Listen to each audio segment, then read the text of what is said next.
Minu nimi on Anu Oks ja ma olen Eesti Äriinglite võrgustiku juba täitsa pikka aega. Ja täna me oleme siin, et avada Estbani ja Swedbanka vaheline koostööprogramm uuesti teist korda nüüd. Ja minu kõrval on Andres Suiments, Swedbanka privaatpanganduse juht, et anda mõned avasõnad. Palun. Ja aitäh. Tere ka minu poolt. Täna on meil siis plaanis anda ülevaade startup investeeringutest ja ühtlasi on see ka sissejuhatus Ingel investeeringute meistri klassi programmi. Eelmine aasta me seda piloodina tegime. Sealt oli tagasiside väga positiivne. Paljud ka jõudsid osalejad investeeringuteni. Need, kes ei jõudnud, tõid välja ka seda, et isegi kui sa investeeringut ei tee, sa saad oma ettevõtluse kohta või ettevõtete kohta uusi mõtteid, kuidas neid teha. Me teame, et investorite arv on kiiresti kasvanud, nii nende investorite arv, kes investeerivad börsidel, aga ka samuti need, kes otsivad uusi varaklasse, kuhu investeerida. Ja Ingel investeeringute selline pool on seal silma jäänud ja kliendid ka meil küsivad selle kohta aina tihedamini, aga kuna ta on nii teistmoodi, et see ei ole midagi sellist, mida sa hakkad üksi vaikselt tegema, kui sa oled mõned börsiinvesteeringud teinud, vaid sul on vaja kogukonda, sul on vaja teisi inimesi enda ümber, kellega koos investeerimise teid arutada, leida neid kohti, kuhu investeerida, siis selline meistriprogramm, ma arvan, on selleks ideaalne koht, kus alustada. Nii et aitäh teile ja head kuulamist.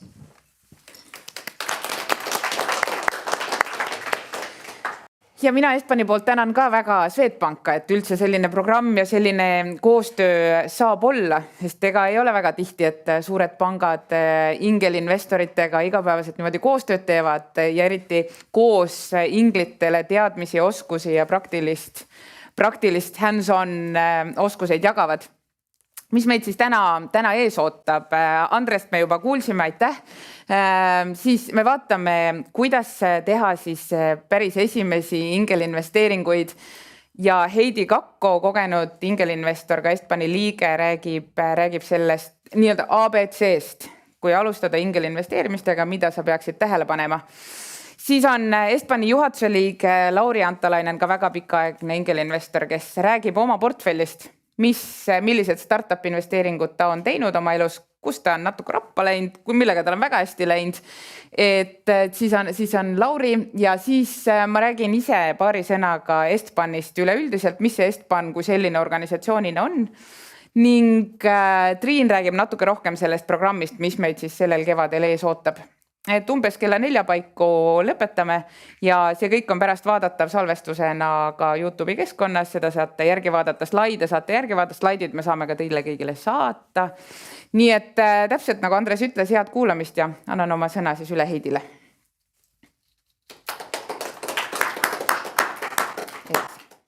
Nii, ja minu nimi siis Heidi Kakko ja tulen just sealt kõrvalmajast, eks ju, kus ma juba ühe satsi hommikul esinesin ära, mul jäi see kaelakaart niimoodi ilusasti siia kaela. Ja siis, kui ma inglise keeles seda esitlust teeksin, siis ma alustaksin alati niimoodi, et tere tulemast Ükssarvikute maale.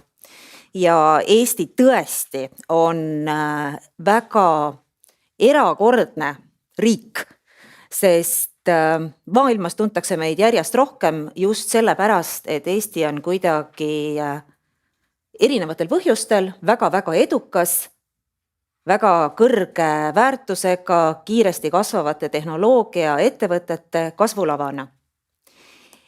Ja mis see siis reaalselt tähendab, sellest täna natukene teile räägingi.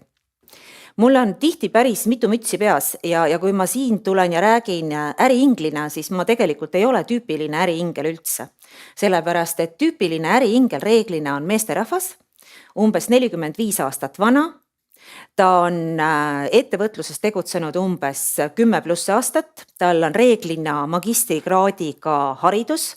Ta on teinud umbes 10 investeeringut, millest 2 on umbes juba pekki läinud ja ta investeerib umbes 100 kilomeetri või ütleme selline paarisaja kilomeetri raadiuses oma asukohast. Et kui te mõtlete, et kes see äriingel võiks olla, siis mina ei ole üldse tüüpiline äriingel. Minu profiil on ka selline, mis näitab, et ma ei ole tüüpiline äriingel. Et ma oma esimesed Ingel-investeeringud tegelikult tegin mitte sellepärast, et ma tahtsin, vaid sellepärast, et ma otsustasin, et nüüd juba peab. Ja kui me praegu mõtleme Eesti kontekstis, siis Eesti on nii huvitavas ajajärgus just tehnoloogiaettevõtete kasvulavana, et kui teie mõtlete, et kas peaks või võiks või mida peaks üldse arvestama, siis ma ütlen, et kui te üldse ingelinvesteeringutega mõtlete tegelema hakata, siis see ajastus on tohutult oluline ja see ajastus on õige. Aga minu teekond äriinglina sai alguse 2017 aastal. Täpselt umbes siis, kui Anu tuli Estbani tegevjuhiks ja mina läksin ära Estbani tegevjuhi koha pealt. Sest enne seda ma olin mitut investeerimisfondi käima lükanud, pärast seda olen ka investeerimisfonde käima lükanud ja ma ei kujutanud ette, et mina võiksin olla ingelinvestor, sest mul oli riskikapitali fondi valitseja profiil, et ma kandsin nagu seda mütsi.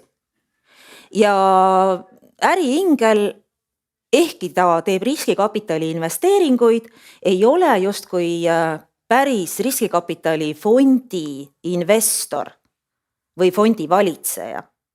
Et kes on siis äriingel või kuidas iseenda jaoks te seda defineerida võiksite, siis kohe vaatame veidi hiljem, kui me räägime erinevate investorite profiilidest. Aga mul on õnne olnud viimase 15 aasta jooksul väga oluliselt kaasa aidata sellele, et Eestis tehnoloogiaettevõtted kasvaksid, areneksid, et neisse investeeritaks ja et investorite kogukond kasvaks ja areneks. Nii ingelinvestorite oma kui ka siis professionaalsete riskikapitali fondide kapitali pakkumine. Nii et siis minu taustast nii palju, praegu mul on siin kaelakaardi peal on kirjas Unitartu Ventures, ma olen juhuslikult ka Unitartu Venturesi nõukogu esimees ja vaatan, et siis need deep techid, mis Tartu Ülikoolis võiksid välja kasvada ja potentsiaalselt ingelinvesteeringuteks sobida, et need siis kasvaksid seal Tartu Ülikooli teadusest välja piisavalt kiire tempoga. Aga tagasi tulles selle juurde, et mis meil siis nagu turul toimub. Nagu alustasin, Eesti on väga ebatavalises positsioonis. See, mida ma lava peal näitan praegu, on Eesti maffia. See on Estonian maffia kaardistus ja see tekitab alati maailmas elevust. Ja selle Eesti maffia ajalugu ulatub umbes aastasse 2006-2007. Pärast seda, kui Skype'ist tehti esimene väljumine, sisuliselt hakkas kasvama ka see kogukond, mille kogemuse baasil järjest uusi tehnoloogiaettevõtteid Eestis hakati ehitama. Ja nüüd on siin näha juba päris mitu sellist raskuskeset, kus need uued startupid, uued tehnoloogiaettevõtted järjest välja kasvavad. Ja olgem siis ausad, et ega ei olegi väga palju aega mööda läinud, et kui 2006-2007 väga lühikese aja jooksul on suudetud teha suurepärane tulemus ja kuna see ingelinvesteerimine on seotud just tehnoloogia ettevõtlusega, siis selleks, et aru saada, mis mänguväljakul te üldse võiksite mängida, sellepärast natukene seda olemasolevat turuolukorda vaatamegi. Eestiga seotult on meil tänaseks 10 idufirmat, mida defineeritakse kui ükssarvikuid. Ehk nende turuväärtus on justkui üle 1 miljardi euro või dollari, eks ju. Ja kui te vaatate, kuidas nad on arenenud, siis Skype oli kõige esimene, sisuliselt jõudis ükssarviku staatusesse 2 aastaga. Siin mõned aeglasema tempoga on liikunud 10 aastat umbes samasse olukorda, aga fakt on see, et me oleme unikaalses olukorras, meil on kõige rohkem ükssarvikuid, väga kiiresti kasvav tehnoloogiaettevõtete kogukond ja siis, kui teie siin istute ja mõtlete, et kas te tahaksite sellest kuidagi nagu osa saada, siis ma küsin, et aga miks te ei peaks?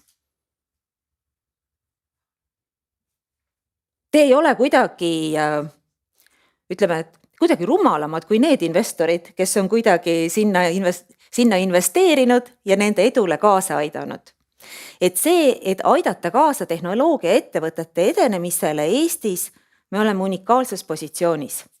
ja kui keegi mõtleb, et et mõned nimed on võib-olla nagu täitsa tundmatud, teised on täitsa sellised nagu igapäevases kasutuses, kõik on vähemalt Bolti näinud tänaval, kui mitte nende teenuseid kasutanud, eks ju, siis startup kogukonnas peetakse Eestiga seotuks neid tehnoloogiaettevõtteid, siis neid ükssarvikuid, kellel vähemalt üks asutajatest on kas Eesti päritolu või on siin Eestis näiteks e-resident või Eestis kohapeal, kelle suur osa tegevusest või siis arendustegevusest on Eestiga seotud ja kellel on peakorter on Eestisse registreeritud või mingisugune oluline osa tegevusest toimub Eestis. See on graafik, mida ma pean iga kord, kui ma räägin, ümber tegema, iga kord selle uue versiooni võtma, ta muutub nii tohutult kiiresti. Et kui siin on mul veebruari numbrid, siis tegelikult märtsi seisuga oleks see viimane siin tulbakene, mis kujutab käesoleva aasta tehtud investeeringuid, juba jälle 2 korda kõrgem. See on kogu kapital, mis Eestiga seotud tehnoloogiaettevõtted on kaasanud. Et kui me mina alustasin riskikapitali investeeringutega, siis me olime kuskil siin, eks ju. Kogu Eesti tehnoloogia kogukonda aasta jooksul investeeriti 7 miljonit eurot. Ja nüüd aasta 2022, eks ju, rekordaasta 1,3 miljardit eurot. Et vaadake, missugune progress on aja jooksul toimunud. Ja samal ajal, kui te vaatate, kuidas see kapital jaotub erinevate tehnoloogiaettevõtete vahel, siis kahtlemata Bolt on absoluutne lipulaev ja Bolt on kaasanud 1,3 miljardit üle nende kõikide aastate, ehk sisuliselt kogu selle mahu, mis eelmisel aastal Eestiga seotud idufirmadesse, tehnoloogia idufirmadesse investeeriti. See on logaritmiline skaala, muidu teised ei mahuks siia samale graafikule ära lihtsalt. Ja kui te vaatate seda tabelit, siis sinna tabelisse on top 30 hulka jõudnud ainult need, kes on, ütleme, alates 15 miljonist eurost kaasanud, seal on 14 miljonit ja need on top 30. Et need, kes on nagu vähem kaasanud, et need ei mahu isegi top 30 hulka ära. Ja need tumedas kirjas, eks ju, näitavad neid tehnoloogiaettevõtteid, kelle peakorter on veel Eestis. Nii et see on see mänguväljak, kus me praegu oleme. Kui te seda vaatate, siis te mõtlete, et vau, Eesti on tõesti tehnoloogia ükssarvikute maa. Ja kui keegi saab idufirmadesse investeerida, siis tõenäoliselt, kui seda üldse kaaluda, siis Eesti on kõige parem koht, kus seda üldse teha. Mis staatuse tähed seal oli? Eelmises slaidil olid firmade tagalist. Olid tähed A, B, C, D. Hea küsimus. Kui teil on küsimusi, siis kohe küsige. Et need tähendavad mitmes voor kapitali kaasamises on tehtud. Ja ma kohe tulen selle juurde tagasi, sest mul on üks pilt ka selle kohta, siis ma saan näidata, kust need A ja B tulid. Sobib nii? Väga hea. Siis kui me hakkame ingelinvestoritest, ingelinvesteeringutest rääkima, siis esimene asi, millest peaks aru saama, et mis asi see startup üldse on või idufirma. Ja mul on küll slaidid inglise keeles, sellepärast, et maailm üldiselt kasutabki väga palju ka Eestis nii-öelda inglisekeelseid mõisteid, ehkki 2008. aastal me üritasime kõiki termineid ka eesti keelde tõlkida. Ja siis see oli selline tore aeg, kui mina alustasin ja olin Eesti Arengufondi riskikapitali investeeringute divisjoni juht. Hakkasime esimesi investeeringuid riskikapitali fondist siis tegema tehnoloogia ettevõtetesse ja siis oli vaja leida eestikeelsed vasted kuidagi startupile ja venture capitalile ja siis oli seed capital näiteks oli üks faas, ütleme üks selline nagu arengufaas, eks ju, mille raames siis investeeriti ja Eestis nagu mõiste seemne kapital tundus nagu väga veider, eks. Siis me tegime ühe kiirendi, et aidata nendel tehnoloogia ettevõttel kiiremini edeneda ja siis me panime sellele ilusa ingliskeelse nime ja see oli Startup Seed Booster. Ja siis eesti keelde me mõtlesime, et kui me tõlgime selle idufirmade seemne kiirendi, et siis võib-olla keegi ei saa päris hästi aru, millega me tegeleme, et kas tegemist on põllumajandusliku tehnoloogia ettevõttega või on millegi muuga. Aga selle ajaga, mis me praegu oleme edenenud, peaaegu 15 aastat, siis need terminid on muutunud ka nagu omasemaks.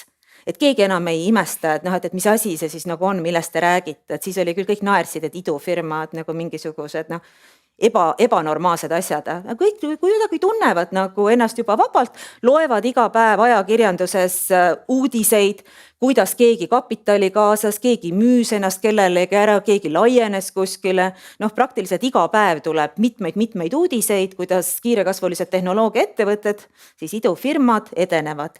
Lihtsalt vaatame kahte terminit, et iga startup ehk iga alustav ettevõte ei ole riskikapitali või ingeliinvesteeringute vaates sobiv idufirma.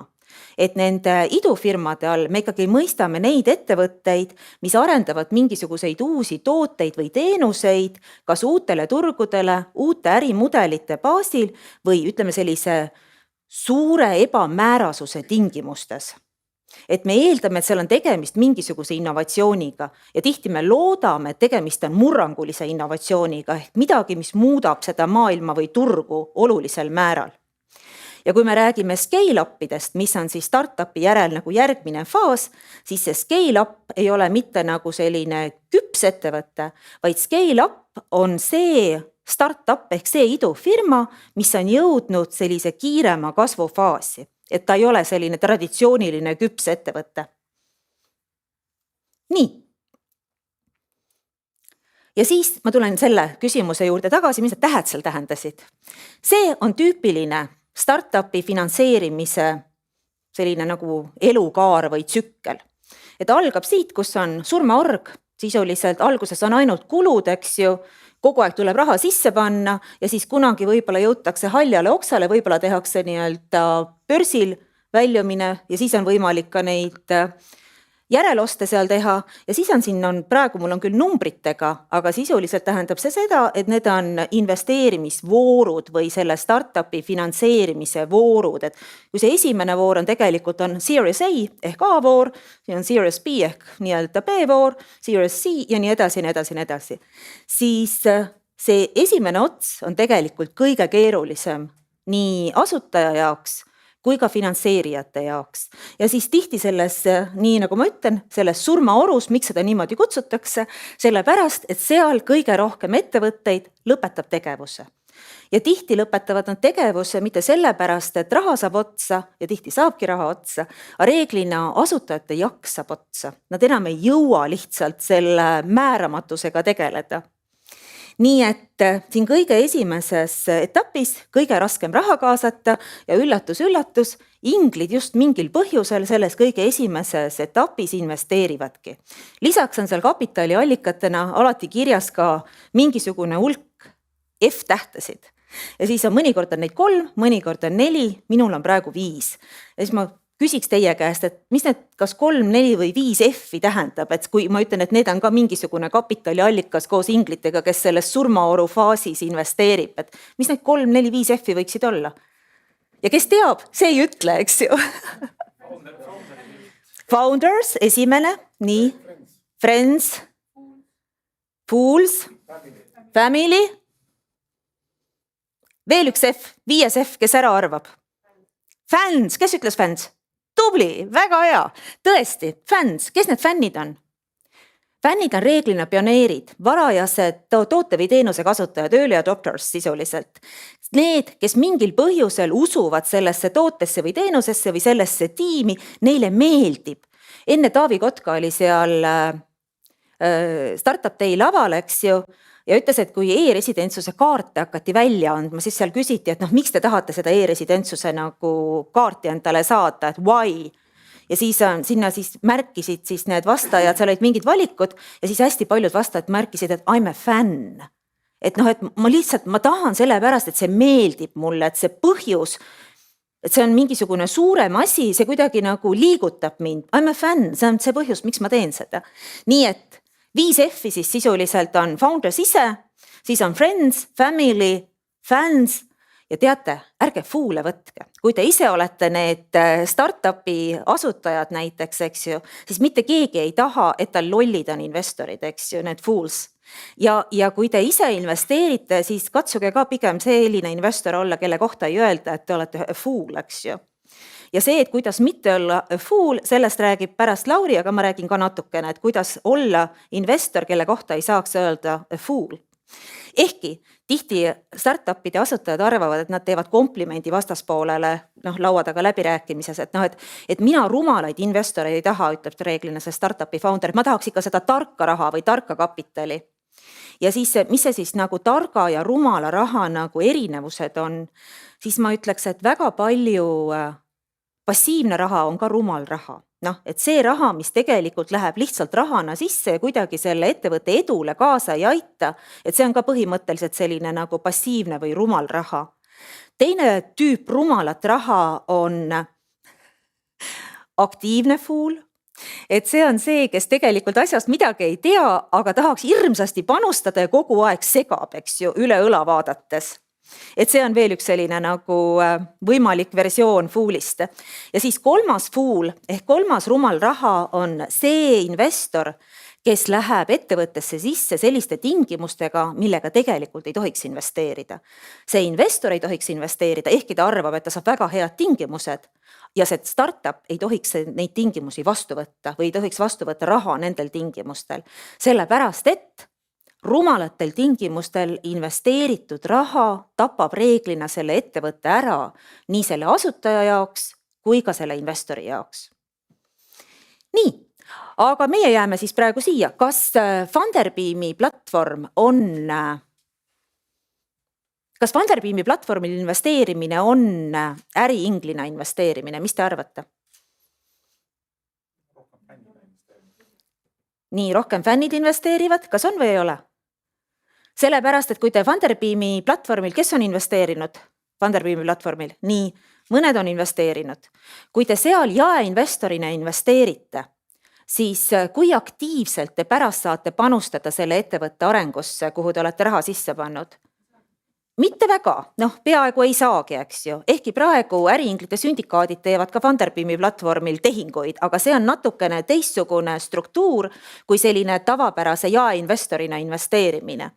Nii et kui te Funderbeami tingimusi vaatate, siis sinna alla on ilmunud suur silt või et capital at risk, et kindlasti sellised jaeinvestorite platvormid on ka üks võimalus, kuidas teha varases faasis investeeringuid, aga me reeglina ei vaata neid kui äriinglite investeeringuid ja kui ka mitte professionaalseid investeeringuid.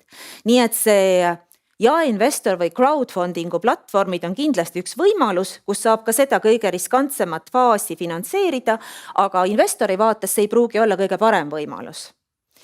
Ja siis inglid, eks ju, nii nagu nad siin faasis investeerivad, alati ei investeeri mitte ainult üksi, vaid teevad sündikaate ja sellest räägime ka kohe veidikene. Ja lisaks on tekkinud selline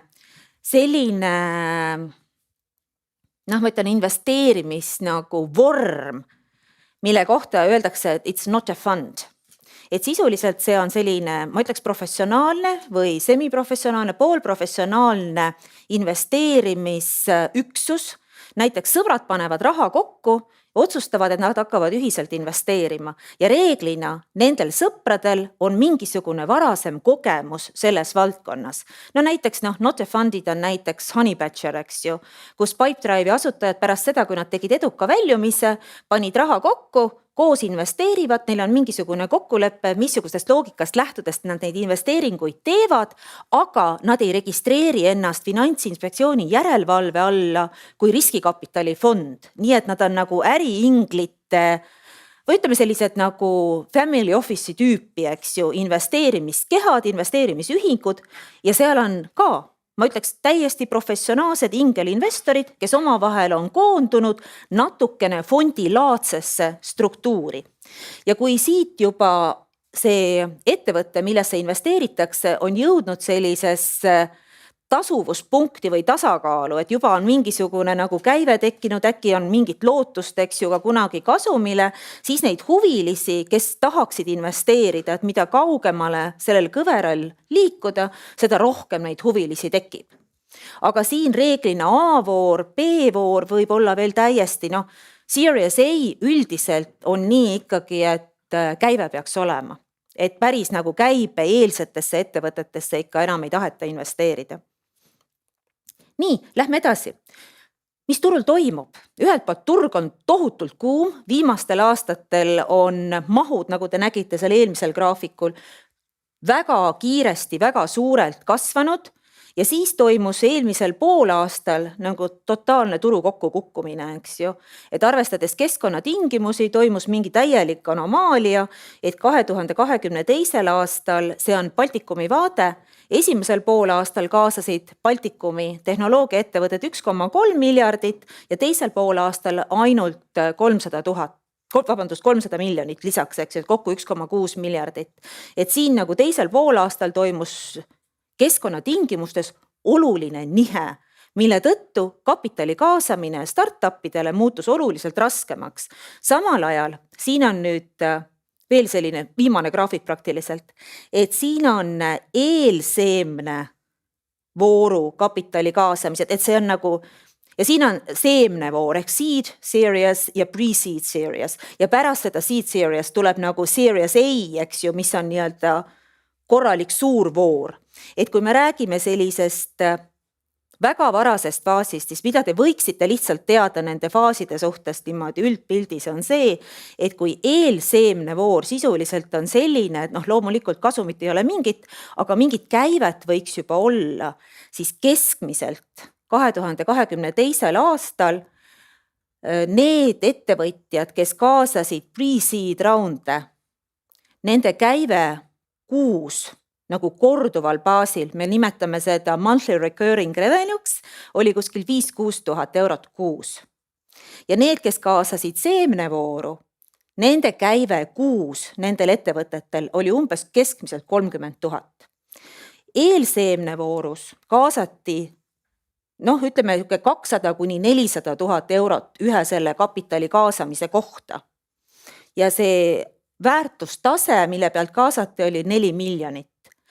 Ja seemnefoorus kaasati, ütleme keskmiselt niimoodi 1-2 miljonit, kõige suuremad kapitali kaasamise mahud olid 3 miljonit ja siis kui siin 2021 olid väärtustasemed olid kõrgel, kõigil oli FOMO, kõik tahtsid diilidesse sisse pääseda, väärtustasemed läksid ülesse, siis see keskmine väärtustase, mille juures kaasati oli 10 miljonit, siis 2022 ehk eelmise aasta lõpuks ta kukkus 8 miljoni peale. Nii et see on see olukord, mis nagu turul on. Ühelt poolt tehnoloogiaettevõtteid on palju, kapitali pakkumist on hästi palju, samal ajal kapital muutus ettevaatlikuks. Nii et asutajatest tiimidel, startupidel muutus kapitali kaasamine järjest raskemaks. Aga positiivne on see, et kadus ära ka see FOMO või fear of missing out efekt, et ei pea kohe esimesse tehingusse, mida te turul näete, sisse tormama. Nii. See on siis see, mis seda maastikku iseloomustab. Ja siis räägime, kes seal maastikul mängivad. Natukene juba rääkisime sellest, et kes on 5F-i ja kes need äriinglid siis on. Mina ütlesin, ma ei ole tüüpiline äriingel, samal ajal ma hakkasin ka äriinglina investeeringuid tegema pigem sellest vajadusest, et oli turul nõudlus olemas suuremaid voore või suuremaid kapitalimahtusid kaasata ja neid ei saanud nagu üksikute inglite pealt teha, vaid oli vaja sündikaate hakata tegema.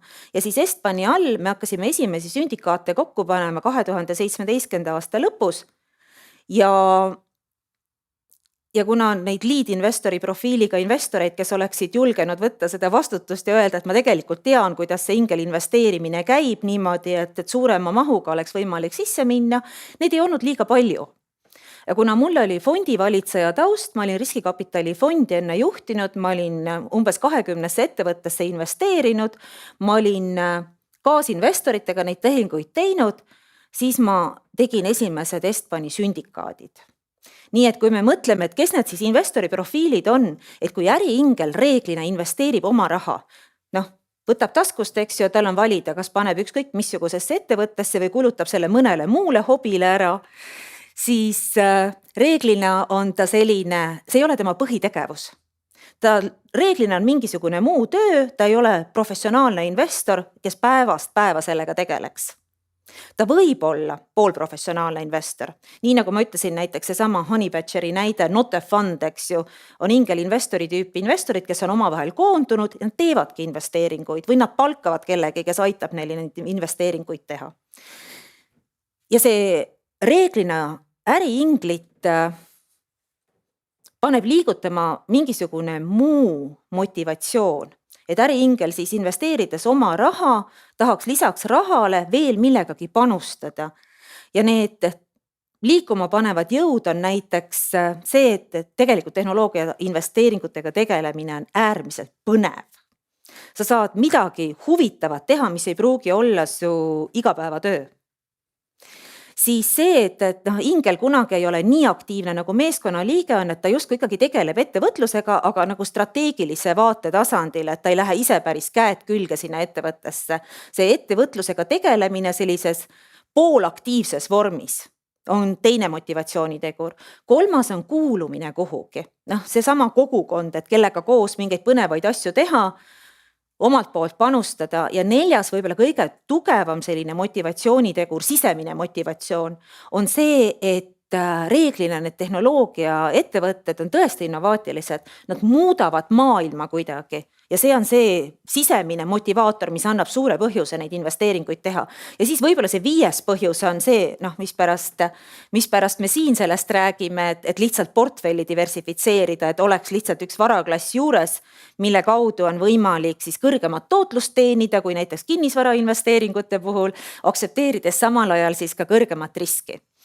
Kui siis inglid koonduvad, siis on tegemist inglisündikaadiga ja tavaliselt seda juhib kogenum investor, kes on siis nii-öelda juhtinvestor ja juhtinvestor siis reeglina vastutab selle eest, et see idufirma, mille see investeering tehakse, oleks kuidagi läbi analüüsitud, et ta oleks nagu piisavalt sobilik selle faasi investeeringu jaoks. Ja reeglina sündikaadi kvaliteet sõltub siis sellest lead-investori või juhtinvestori kogemusest ja tema suutlikkusest seda tehinguvoogu kõigepealt kätte saada, sinna juurdepääsu saada, aga ka seda läbi analüüsida. Ja siis on nagu need, kes kaasa tulevad juhtinvestoriga, et neid võib vaadata natukene nagu sellist nagu crowd'i või nagu jaeinvestoreid või siis nagu selliseid kaasinvestoreid, sõltub jällest sellest, kui aktiivse rolli keegi on valmis võtma. Et saab olla väga passiivne, lihtsalt nagu oma 5 või 10 000 eurot sündikaati sisse panna, aga saab ka olla aktiivne, tulla öelda, vaat mul on sellised kogemused, ma saaksin kaasa aidata selle ettevõtte müügi kasvatamisele või uste avamisele või meeskonna palkamisele kuidagi või mingisuguse struktuuri loomisele. Ta alati tuleb mõelda, et miks te mingisugusesse ettevõttesse tahate investeerida. Et kui äriingel mõtleb, et mis see minu roll on, siis mina mõtlen alati, et kas lisaks rahale on mul tegelikult ka veel midagi panustada. Ja isegi kui ei ole näiteks finantstagavõhja või ei ole konkreetset tehnoloogia kogemust, siis inimesed, kes on varem ettevõtlusega tegelenud, siis nad hakkavad märkama mustreid, kuidas mingisugused ettevõtted kasvavad ja tihti ka, kuidas nad ebaõnnestuvad. See kogemus, mis on investoril olemas ja mis aitab märgata õigel ajal riski või ohukohti, on tegelikult väga-väga väärtuslik.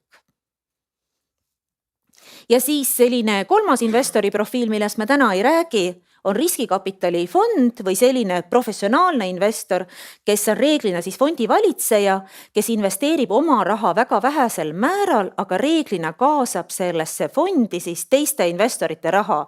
Näiteks Swedbanki pensionifondid investeerivad ka juba riskikapitali fondidesse, millest on nagu hea meel. Ja reeglina siis see fondi valitseja paneb siis oma raha umbes 1-2-5% fondi mahust ja need fondid on reeglina, nad on strateegiapõhised, ehk kui siis see fondi valitseja läheb siis oma fondi oma fondi investeerivate investorite juurde, siis ta reeglina lubab neile midagi.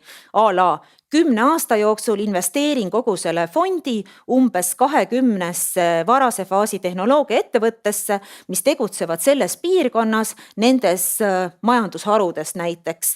Ja siis 10 aastaga luban umbes, et teenin tagasi 2 kuni 2,5 kuni 3 korda raha. Eks ju, see on selline tüüpiline riskikapitali fondi valitseja lubadus, kui ta läheb omale fondi kaasama. Nii. Aga missugused võiksid olla sellised alternatiivsed või võimalikud strateegiad äriinglitest investorite puhul? Et ma ütlen, et kui te mõtlete, et kas te võiksite nagu üldse investeeringuid teha, siis millistest põhimõtetest lähtudes või millise juhtinvestori järgi koonduda, et millistest põhimõtetest tema strateegia, investeerimisstrateegia on üles ehitatud või kuidas ta portfelli koostab. Siis esimene kõige lihtsam strateegia on spray and pray. Mis see tähendada võib? Kas see on aktiivse investeerimise strateegia? Valima ju ei pea. Aktiivselt osaleda kõigis. Võib, aga spray and pray tähendaks põhimõtteliselt seda, et te külvate lihtsalt need rahaseemned, eks ju, sellele Buratino põllule laiali ja loodate, et mõni nendest ikka hakkab neid kuldmünte kandma. Ja mõnikord hakkabki, sellepärast, et see on jälle natukene see diversifitseerimise või portfelli loogika, et kui piisavalt paljudesse investeeringutesse sisse minna nii, et iga ühe üksiku ebaõnnestumine teil kohe jalgu alt ära ei löö, siis võib juhtuda tõesti, et te saate mõned päris põnevad investeeringud sinna portfelli sisse, aga võite ka kõigega ebaõnnestuda. Nii et spray and pray on pigem selline passiivne investeerimisstrateegia väga väikeste tikititega, nagu me ütleme, ehk väga väikeste investeerimispanustega, väga suurde portfelli. Kas see on portfelli juhtimisstrateegia, siis ma ütlen, et pigem nagu võib-olla ei. Siis sellest edasiarendus on see, et teete samamoodi suhteliselt palju alginvesteeringuid ja peate siis alati reserveerima ka mingisuguse reservkapitali jätkuinvesteeringuteks, aga panete raha juurde nendesse, kes paremini edenevad. See annab tavaliselt natuke parema tulemuse. Ja siin enne keegi küsis, et kui palju üldse peaks arvestama kapitali, et kui tahta üldse sinna segmenti minna või sellesse varaklassi minna, siis ma ütlen, et varase faasi riskikapitali fondid mõtlevad umbes niimoodi ja kaasa arvatud äriinglid võiksid niimoodi mõelda. Et kõigepealt pool sellest kapitalist, mida ma üldse plaanin investeerida varases faasis väga riskantsetesse idufirmadesse, et pool sellest ma panen nagu esmase investeeringuga ja teise poole jätan nendesse ettevõtetesse jätkuinvesteeringuteks, kuhu on vaja juurde panna. Nii et 50-50. Deeptechi puhul ma ütlen, et need esimesed investeeringud on umbes 30-35% kogu investeeringute mahust ja jätkuinvesteeringute osakaal on suurem, sellepärast et süvatehnoloogia ettevõtete varase faasist välja kasvatamine tegelikult on palju-palju kallim kui näiteks software as a service ärimudeli baasil tegutsevate ettevõtete puhul. Järgmine võimalik strateegia on lihtsalt pimesi valida välja see juhtinvestor, keda te usaldate ja panna kõikjale kaasa, kuhu tema paneb. Sisuliselt on see selline nagu portfelli loogika ja ei nõua väga palju iseseisvat kaalutlemist. Järgmine võimalik variant on, et üritada väga süvitsi tööd teha niimoodi, et te valite suhteliselt väikese arvu ettevõtteid, millega te süvitsi teete tööd, teete väga põhjaliku analüüsi enne investeeringu tegemist, aga sellegi poolest ma soovitan, et te peaksite arvestama vähemalt 20 ettevõttega, kuhu siis aja jooksul investeerida. Ja veel on igasugused erinevaid strateegiaid, et kaasa arvatud see, et tahaks ainult ükssarvikutesse investeerida. Et kui teaks, missugused need ükssarvikud on, siis kõik tahaksid sinna investeerida. Reeglina see ei selgu väga vara. Ja kui see selgub, et tegemist on ükssarvikuga, siis ta reeglina on juba nii kallis, et sinna võib-olla ei ole võimalik enam nagu kaasa minna või ei ole väga mõistlik enam sinna investeerida. Sest ega ükssarviku puhul ka, et kui ta jõuab juba sinna, mäletate selle kaare peal, eks juba siia, kus ta on väga hästi kasumlik, kasvab kiiresti, kõik tahavad sinna raha juurde panna, siis reeglina sealt ei ole enam võimalik 30 korda raha tagasi investeeringult teenida, et sealt on võib-olla võimalik 2-3 korda raha tagasi teenida, mitte 30. Ja alati on võimalik nagu valida, et kui kauaks te sinna ettevõttesse jääte, et kas te pigem ootate ära selle hetke, kui ta tõesti kasvabki väga-väga suureks.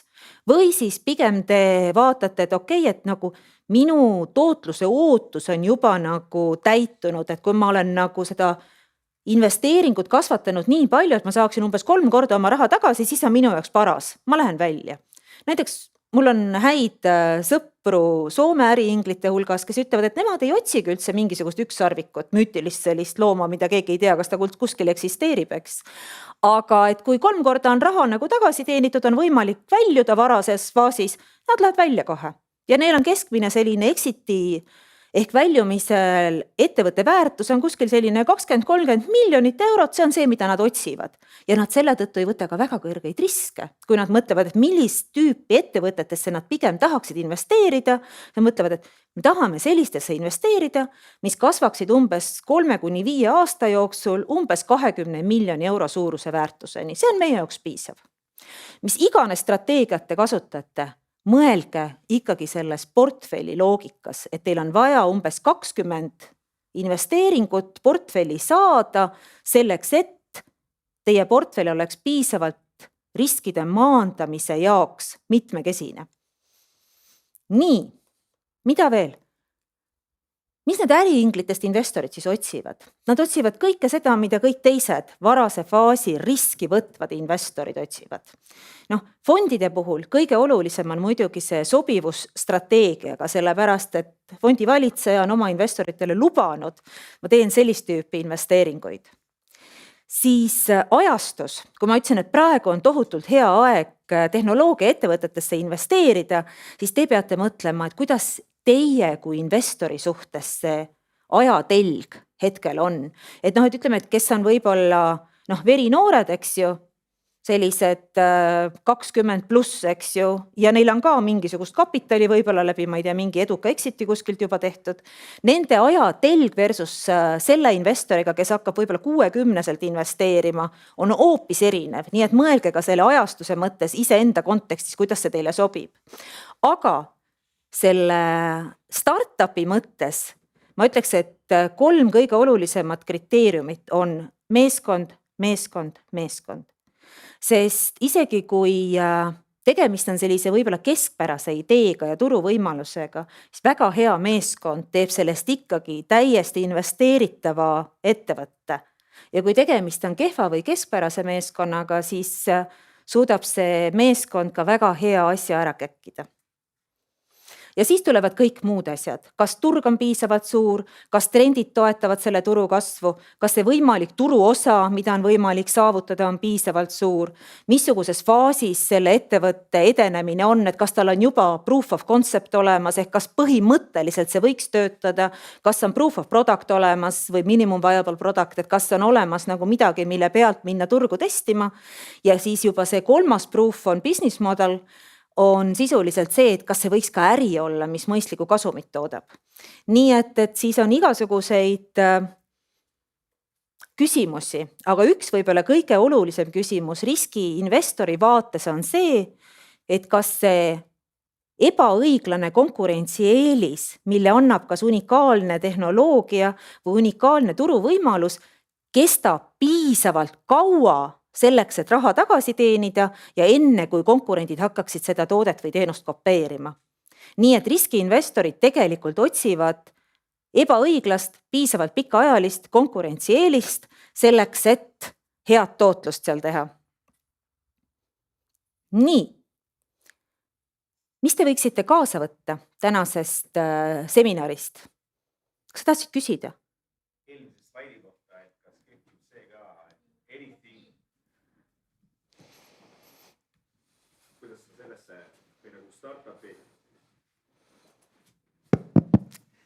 See on natuke võib-olla startupi vaatest küsimus rohkem, aga et anything that is not yes is a no. On ju? Et sul oli see, et investorid otsivad põhjuseid ei öelda. Kuidas sa tunned seda jah ja ei ütlemise nagu kunsti? See on väga-väga hea küsimus. Ma tean, et Lauri tegelikult räägib sellest, aga kui sa küsid minu käest, siis ma ütlen väga palju ära. ja noh, ma ütlen, et kui ma vaatan seda riskikapitali investorina kui fondivalitsejana, siis investeeringute jah, ütlemise määr oli võib-olla, noh, ütlen 5% kõikidest nendest case'idest, mida ma nägin ja siis võib-olla tehinguna realiseerus, eks ju, 2% nendest, mida ma nägin. Aga inglina, kuna turg on kuum, hästi palju igasuguseid ettevõtteid tekib, eks ju, siis see taju või tunne, et kas see ettevõte ja see tiim on minu jaoks õige, see nõuab suhteliselt suurt meelekindlust, et neid eisid öelda. Aga mul on ka oma nii-öelda metoodika, millest lähtudes ma neid analüüsin, sest ma olen nii pikka aega selles sektoris olnud. Et mul on nagu terve selline, noh, ütleks see checklist, eks ju. Ja siis kõige parem see checklisti hetk on kõhutunne. Et see, et oled kõik nagu selle checklisti läbi käinud, eks ju, ära analüüsinud, siis üritad nagu mõistusele selgeks teha, et see on kas hea investeering või võib-olla mitte nii väga hea investeering. Ja siis see viimane mõõt on see, et kas kõhutunne ütleb, et kas peaks tegema või ei peaks, eks ju. Sest mul on olnud ka ebaõnnestunud investeeringuid. Ja see on tihti olnud olukorras, kus ma üritan ise mõistust veenda, et tiim on hea, nad teevad õiget asja, oskavad teha, noh, kõik need checklisti punktid, eks, et noh, peaks tegema selle investeeringu ja intuitsioon ütleb, ära tee. Ja nagu sa intuitsiooni vastu lähed, siis ma ütlen, et tavaliselt see ikkagi nagu ei lõpe hästi. Samal ajal kõikidel investoritel on lisaks Wall of Fame'ile on ka Wall of Shame. Noh, teate, Wall of Fame on see, et kus te panete kõik oma nii-öelda õnnestumised kirja, ükskõik millises vormis nad siis on. Ja Wall of Shame on reeglina mitte need, kus te olete nagu ebaõnnestunud, vaid need on luhtunud võimalused ehk need väga head ettevõtted, mida te investorina ei tundnud õigel ajal ära, et neisse investeerida. Ja lihtsalt veel üks paralleel, et Martin Villig rääkis Bolti lugu ja näitas, kuidas nad tõstsid esimeses voorus umbes 1,37 miljonit ja see oli umbes aastal 2013 ma pakun või 2014 või midagi sellist. Ja siis nad 3 aastat ei suutnud veenda mitte ühtegi investorit, et neisse võiks raha panna. Nad ei suutnud 3 aasta jooksul teha mitte ühtegi korraliku kapitali kaasamise vooru. Noh, mingid väiksed pudinad olid, eks ju, et mitte päris ära surra, aga korraliku vooru nad ei suutnud teha, sest mitte keegi ei uskunud neisse lihtsalt. Ja siis, kui nad tegid nii-öelda uue vooru, siis see järgmine voor 1,37 miljonile, järgmine voor ehk nagu A-voor peale seemne raha oli 175 miljonit. No see on midagi sellist, mida nagu ei ole kunagi nähtud, ütleme niimoodi. Ja selliseid juhtumeid on ka ja seda peab nagu, ma ütlen, sellisele võimalusele võiks olla avatud. Nii, mul on aeg küll otsas, aga ma teen hästi kiiresti kokkuvõtte, aga ma tean, et Lauri läheb kohe selle teemaga edasi, et mida siis nagu võiks kaasa võtta.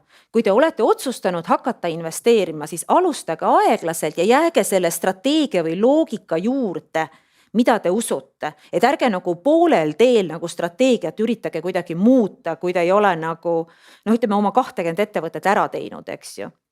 Kui te alustate spray and pray'ga, ärge selle juurde jääge, et sealt võib alati sügavuti minna, eks ju, et see spray and pray ei ole tegelikult hea strateegia. Väga-väga oluline on ikkagi tiimi osas see taustaanalüüs ja tundma õppimine ära teha. Reeglina investeeringute tegemine ei käi nii, et ma saan inimesega tuttavaks ja räägin taga üle laua 2 tundi juttu ja kirjutan talle tšeki välja, eks ju. Ma pean olema veendunud, et meie väärtushinnangud on sarnased. Ma pean tajuma, et juhul, kui asjad hakkavad halvasti minema, siis ma tean, kuidas nad reageerivad. Kas nad jooksevad minema või nad veavad lõpuni. Mul on olnud portfellis ettevõte, kus terve tiim teatab, et me läheme nüüd minema. Asutajate meeskond oma ettevõttest ja siis esitavad sisulised ettevõttele veel nõude maksmata jäänud palga osas, eks ju. Et see ei ole selline väärtushinnang, kuhu ma tahaksin investeerida. Ja mul on ka olnud investeeringuid, kus tiim on nagu lõpuni vedanud ja me oleme koos leppinud kokku, et praegu ei ole enam mõtet. Ajastus ei olnud õige, nagu fiti ei saanud turul kätte, et ei saanud seda head nagu momenti, et see asi hakkaks kasvama. Ei ole mõtet nagu surnud hobust jalaga taguda, ta ei hakka jooksma sellest, eks ju. Aga see, et kuidas nagu koos lõpuni minnakse, see on hästi-hästi tähtis. Ja enne sisseminekut tuleks tegelikult vaadata pikka perspektiivi, et kuhu te nagu jõuda tahate. Ja kui te teete neid investeeringuid, siis ikkagi see portfelli vaade on tohutult oluline. Mitte alustada nagu kohe, ma ei tea, hästi kiiresti seda portfelli ehitada, ei ole ka mõtet, aga see portfelli ehitamise vaade võiks ka olla see, et ma teen 20 investeeringut näiteks 5 aasta jooksul, mitte 1 aasta jooksul. Ja see, et kui te näete, et asjad hakkavad kiiva minema või turg on raske, eks ju, et see, et kuidas head raha mitte visata halva raha järele, et see on see kasiinoefekt, eks ju, et ma olen nii palju kaotanud juba, mängin veel natukene, äkki teenin tagasi, läheb õnneks. No reeglina ei lähe, eks ju. See on ka kaalutletud otsus, et kuidas teha jätkuinvesteeringuid. Ja kui te juba seal sees olete selles ettevõttes, siis see on teie ettevõtte ka. Mitte nende asutajate oma, see ei ole see, et ma lähen ilmun kohale ja küsin, noh, mis tegite midagi või? Tegite selle aega ka midagi või? Kus numbrid on, eks ju? See ei ole see roll Inglina investeerimisel, et see on see, et see on minu ettevõte ka, mida mina saan teha, et selle ettevõtte väärtus kasvaks. Nemad teevad seda igapäevaselt, mina aitan kaasa nii palju, kui ma oskan ja suudan. Ja kõige olulisem, mida investorina te peaksite meelde jätma, on see, et investeerimine ei ole investeeringusse minemise äri. See on investeeringust väljumise äri. Sest reeglina te teenite mitte läbi selle, et te teete hea investeeringu, vaid te väljute sellest investeeringust hästi. Aitäh!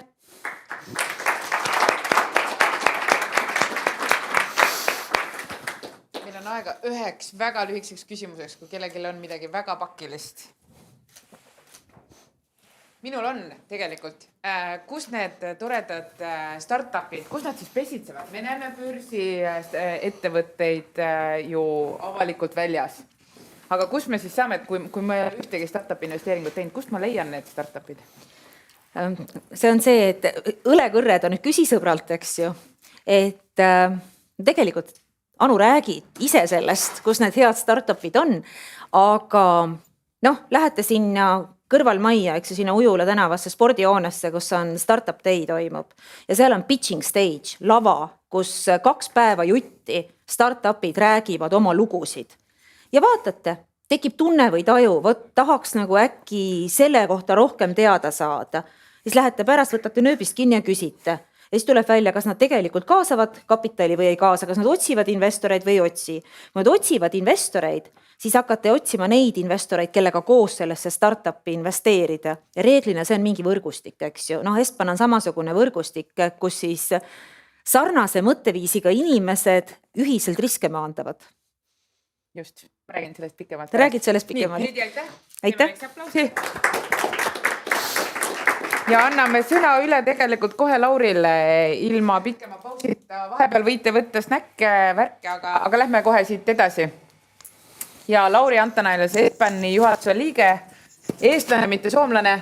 Ja soomlased hakkavad muga tihti soome keeles rääkima või kirjutavad mulle LinkedInis soome keeles.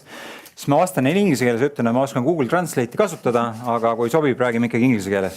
Olgu, räägi siis oma portfellist. Ja, tere ka minu poolt. Palju mul aega, ma küsin, et mis kell me lõpetame? 20 minutit. Okei, no katsume hakkama saada. Tere kõigile. Lauri Antalainen, minu nimi, olen Espani siis asepresident ja juhatuse liige 4. aastat ja ilmselt viimast aastat. Ja räägin siis oma portfellist. Heidi praegu rääkis teile väga hästi kõik põhilise ära. Mitte üheski punktis ma mõtlesin, kas on kusagil, kus ma saan mingit teemat tekitada, ma mõtlen teistmoodi, ei ole. Et tegelikult Heidi rääkis täpselt nii, nagu asjad on. Ma võib-olla siis räägin nagu natuke konkreetselt oma portfelli näidetel veel mõnest asjast natuke põhjalikumalt. Aga väga lühidalt siis minust, et minu kõigepealt ingelinvesteeringute ajalugu ulatub 11 aasta tagusesse aega. Aastal 2012 koos 3 partneriga asutasime me Game Founders ärikiirendi.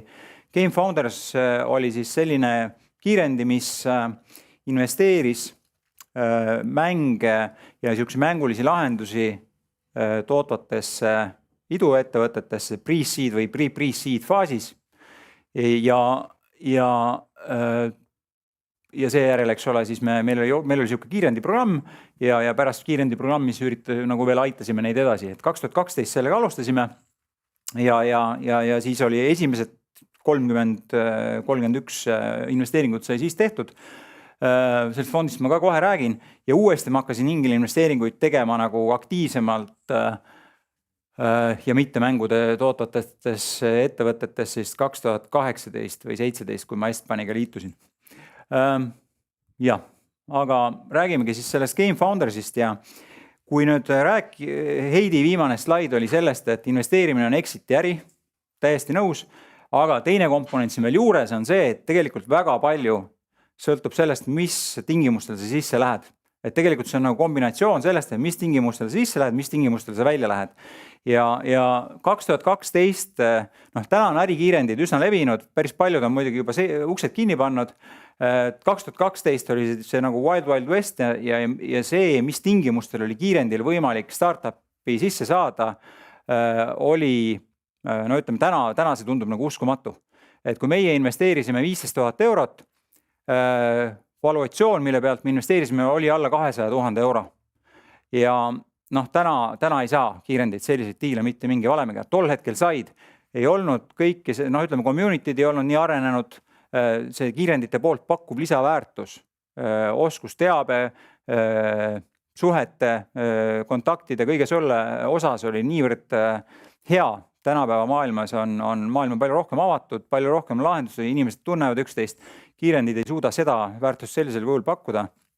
Et täna ei ole seda laadi evaluatsioon sisenemiseks võimalik, aga kui ma tahtsin sellega jõuda, ongi see, et tegelikult me tegime kokku oma investoritele 7 korda raha tagasi ja see oli võimalik eelkõige tänu sellele, et me saime sisse väga-väga soodsatel tingimustel. Ehk siis ma jõuan sinna ka, aga kui ma investeerin, siis ikkagi alati nagu küsimus selles, et ma katsun nagu võrrelda, et mis tingimustel ma välja saan minna, tõenäoliselt seda tüüpi startupist ja siis kas see õigustab seda sisenemishinda, mis mulle pakutakse. Ja on olnud kogu juhuseid, kus mulle väga startup meeldib, tiim meeldib, kõik meeldib, aga lihtsalt sisenemishind on liiga kõrge. See potentsiaalne upside on nii väike, et ei ole mõtet. Kehtib seda laadi printsiip investeeringute maailmas, et kogu sinu tootlusest, mis sa saad, 80% toob üks ettevõte. Sa võid olla teinud seal 20 investeeringut, 40, 80% su tootlusest toob üks ettevõte. Ülejäänud 20% omakorda 80% toob üks ettevõte. Need joonised, mis Heidi näitas, et kui palju raha tõstetakse, ka seal on nii, et sellest tulbast, mis seal oli, 80% on üks ettevõte, näiteks Bolt raha tõstmises. Ülejäänud väiksest osast on omakorda 80% mingi teine ettevõte. Ja siit tuleb aru saada, miks Heidi rõhutas ka seda portfelli ehitamist, et kui te piisavalt palju neid investeeringuid teete, siis on tõenäoliselt selle ühe, kes teile selle 80% tootlust toob ka nagu kätte saate. Ja ühesõnaga sellega nagu peaks siinkohal arvestama ja tegelikult meil Game Founder siis täpselt sama kehtis. Et see kõige parem exit, mis meil oli, tõigi umbes 80% tootlusest. Ilma selleta me oleks teinud natuke rohkem kui money back, aga 2012 panime investorid ja me ise panime raha sisse tagasi, eks ole, põhimõtteliselt 2022, ütleme, tulid viimased rahad, et 9 aastaga siiski nagu sa ei taha lihtsalt oma raha tagasi saada. Meie Game Founder siis oli selle fondi suurus 500 000 panid meil investorid sisse, natuke rohkem. 500 000 me saime riigi poolt toetust kõiksugu kulude katmiseks, adminkulude katmiseks. Ja võib-olla see üks õppetund oleks, et 7 korda tootlust tundub jube hea, aga kui mahud on väiksed, siis ei ole suurt vahet. Et kui ütleme 500 kilo paned sisse, 3,5 miljonit võtad välja, meil oli, eks ole, 4 tiim, pluss siis mingisugune, ma arvan, 15 investorit, ei jää tegelikult kõigile väga palju raha. Et tegelikult nii väikeste asjadega, mina küll ei viitsiks enam sellist kiirendit teha, et kui üldse teha, siis nagu märgatavalt suurema skaalaga asju. Jah, ja tänane seis on selline, katsusin enam-vähem kokku võtta, et sellest 31 investeeringust, mis me tegime, ühe korra me saime rohkem kui 100 korda raha tagasi, ühe korra saime 10 korda natuke peale raha tagasi, 4 korda me saime siukse, põhimõtteliselt nagu 1-5 korda raha tagasi. ja 25, noh, mul on 5 tükki pandud, et endiselt elus, aga tegelikult oleme nad maha katnud, need on nagu siukseks elustiili äriks muutunud. Et founderid teenivad täpselt nii palju, et endale palgad ära maksta ja noh, nüüd 10 aastat hiljem, kui me investeerisime, ei ole tegelikult sisulist lootust. Et põhimõtteliselt me võime öelda, et kogu tootlus, mis GameFounderis on teinud, see on nüüd tänaseks tehtud. See oleks äärmine imelugu, kui sealt midagi olulist juurde tuleks. Et see on nagu siis, ütleme, mingi sellise GameFoundersi portfelli lühike kokkuvõte. Siis otseinvesteeringud, mis ma olen siis hiljem teinud, ja Funderbeamsi ma tegin ka, aga neid ma ka selliselt et ei loe, me samamoodi ei loe otseselt ingelinvesteeringuteks, et ütleme siis otseinvesteeringud on umbes 25 tänaseks. Nendest ma sellist ülevaadet ei saa anda, kuna osad on tehtud, eks ole, üsna hiljuti, me tulemusi veel ei tea. Aga ütleme, üks osaline exit mul on tehtud umbes 20x ja umbes 10 ettevõtet neist on tänaseks surnud. Mis on suht okei tegelikult isegi, kui nendel numbritel otsa vaadata, et seal piisavalt palju on veel ettevõtteid elus, kes on kenasti kasvanud ja järgmised voorud teinud märksa kõrgemate valuatsioonide pealt.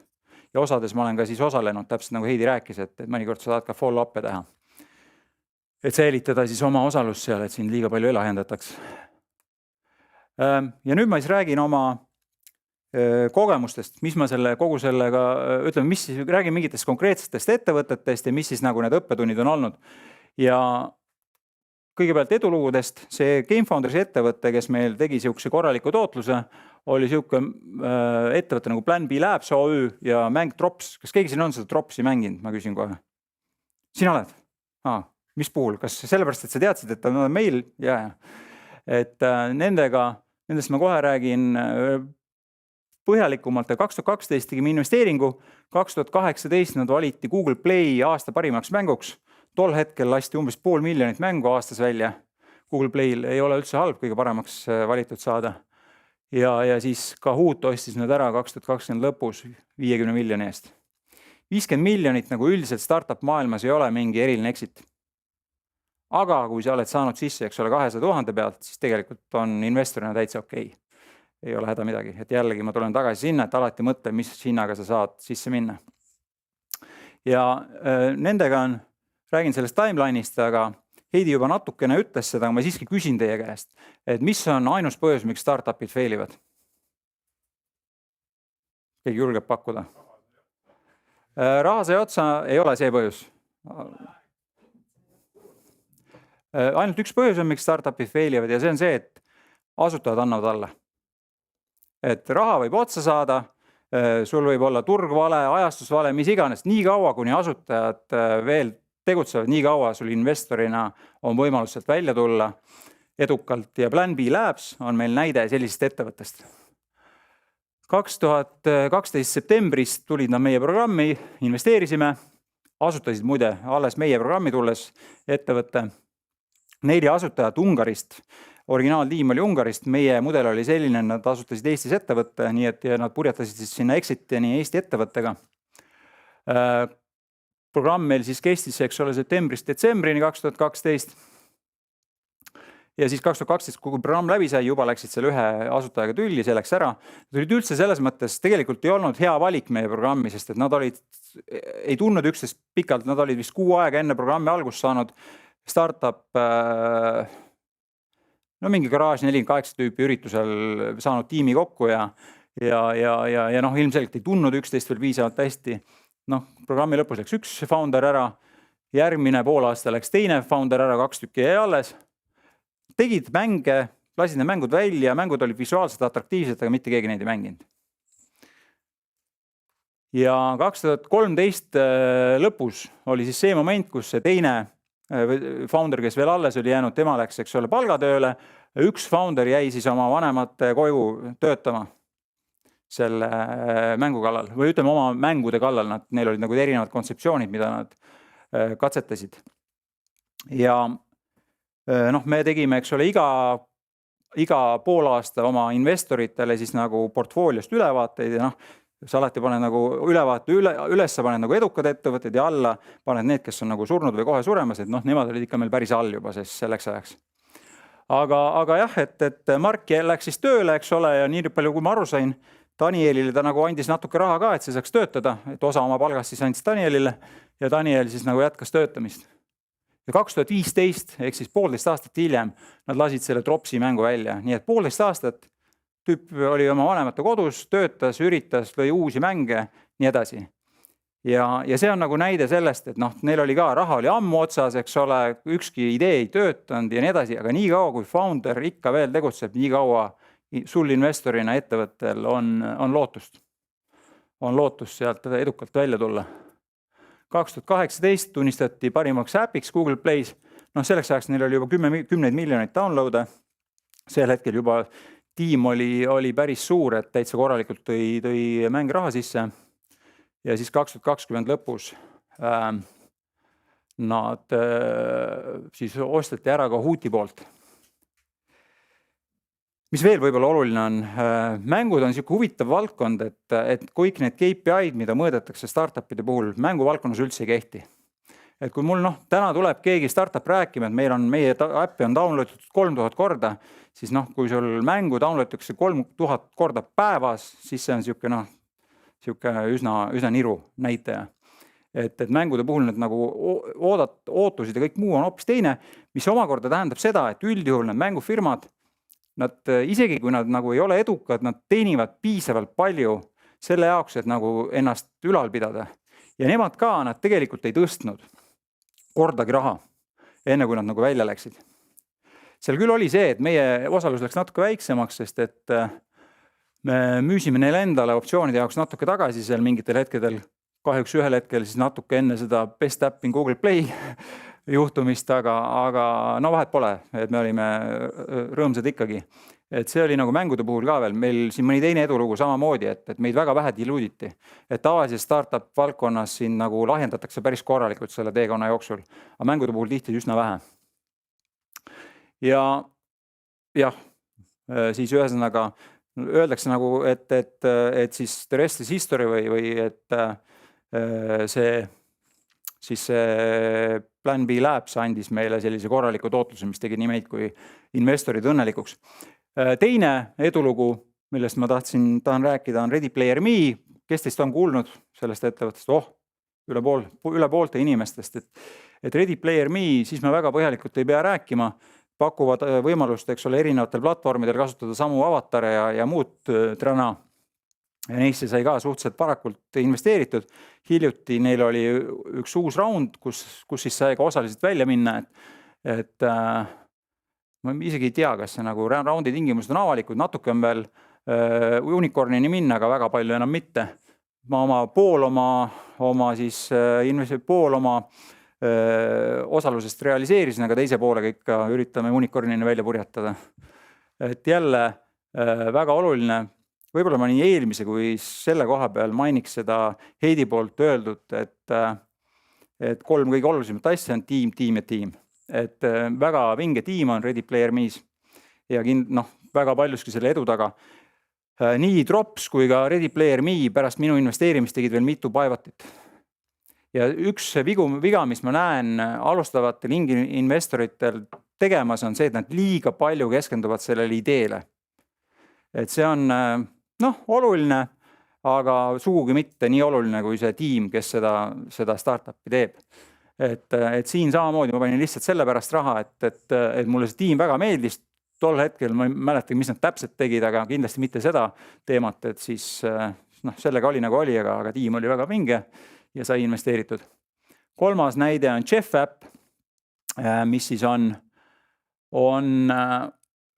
selline põhimõtteliselt turuplatsi looja mikrolaenude vahendajate ja taotlejate vahel Kagu-Aasias. Vietnami turg on neil põhiline, Indoneesia ja mõned veel. Ja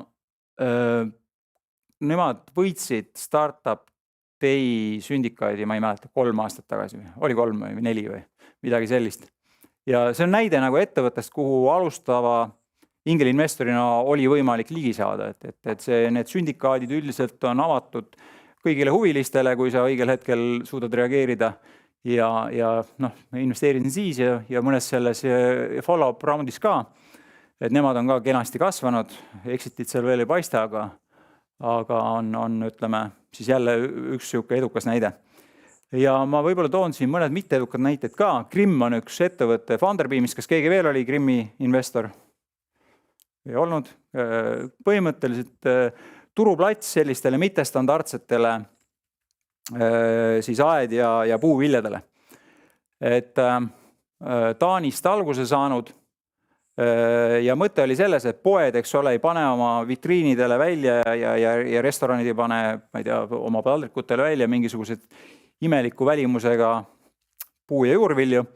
Ja siis selle asemel need ära visata, nemad siis tekitasid sellise turu, et nemad korjavad need kokku ja viivad kontoritesse, et saavad siis ettevõtted tellida ja pakkuda oma töötajatele keset tööpäeva. Jube hästi läks, kohe alguses läks käima, jube hästi käive tuli korralikult ja mingi hetk oli see algne investeering, ma mäletan, kas 6 või 10 korda suurem kui sisse minnes. Aga see on nagu näide sellest, kuidas nagu tiim on oluline, et niipea kui neil esimesed sellised arvestatavad probleemid tekkisid, raha sai otsa, oli see, et põhimõtteliselt tegid sellise poolpiduliku pöördumise, kuulge, kas keegi tahaks raha juurde panna? Ei taha, jah, siis kustutasid tule ära ja tõmbasid kardinad ette ja oligi kõik. Ja siis kõige eriti naljakas oli see kõige viimasem kiri, mis nad saatsid läbi selle Funderbeami platvormi, et jah, teate, et pidime siin äri kinni panema, raha sai otsa, aga teate, me teeme siin Grimm 2 ilma teieta uuesti, et jah, follow us on Instagram. Põhimõtteliselt seda viimast lauset seal ei olnud, aga ütleme, see põhimõtteline kontekst oli selline. Ja jällegi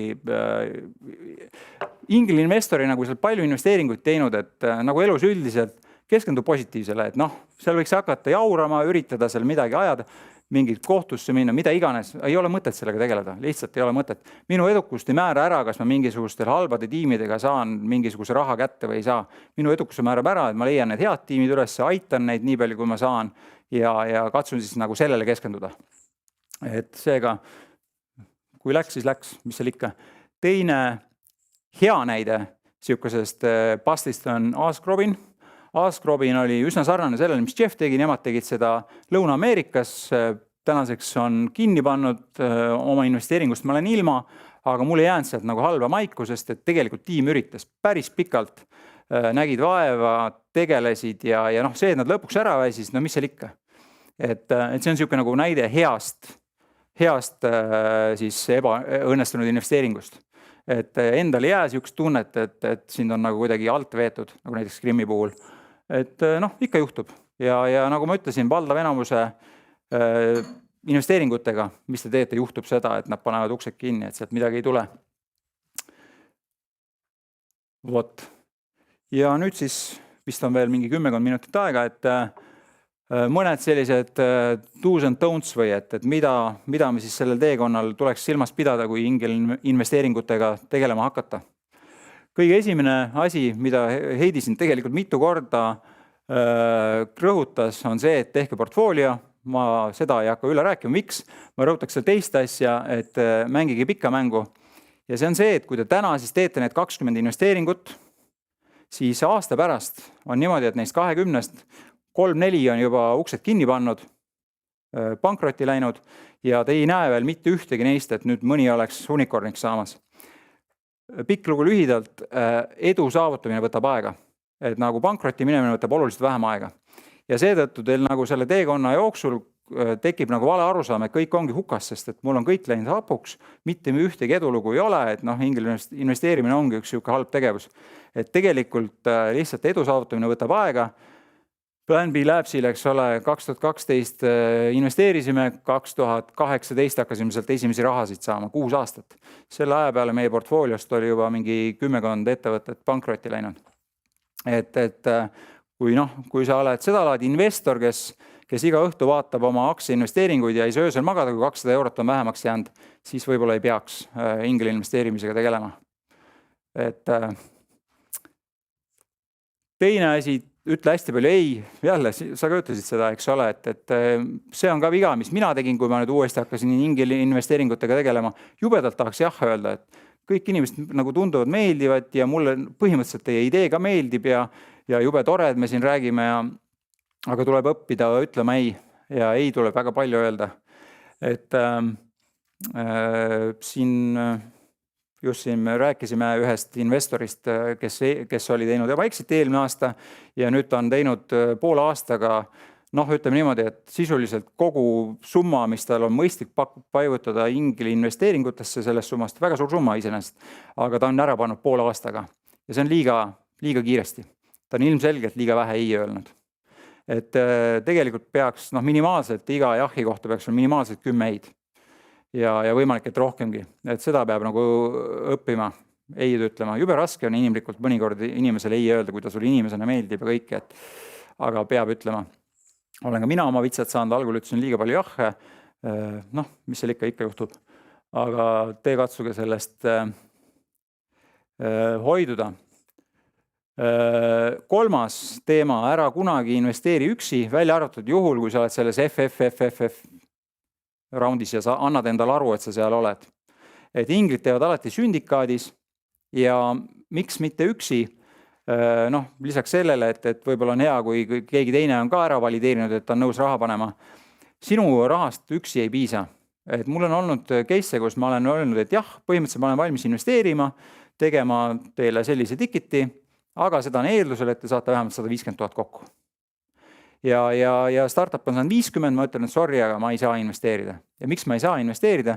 50 000 kul saab nii ruttu otsa, et ta ei jõua kvalitatiivselt järgmisele tasemele, et tõsta järgmist raundi. Ta kulutab selle 50 000 seal poole aastaga maks ära ja siis ta on täpselt samas kohas, kus ta oli enne, ma ainult käisin, et minu raha on juba kontolt läinud.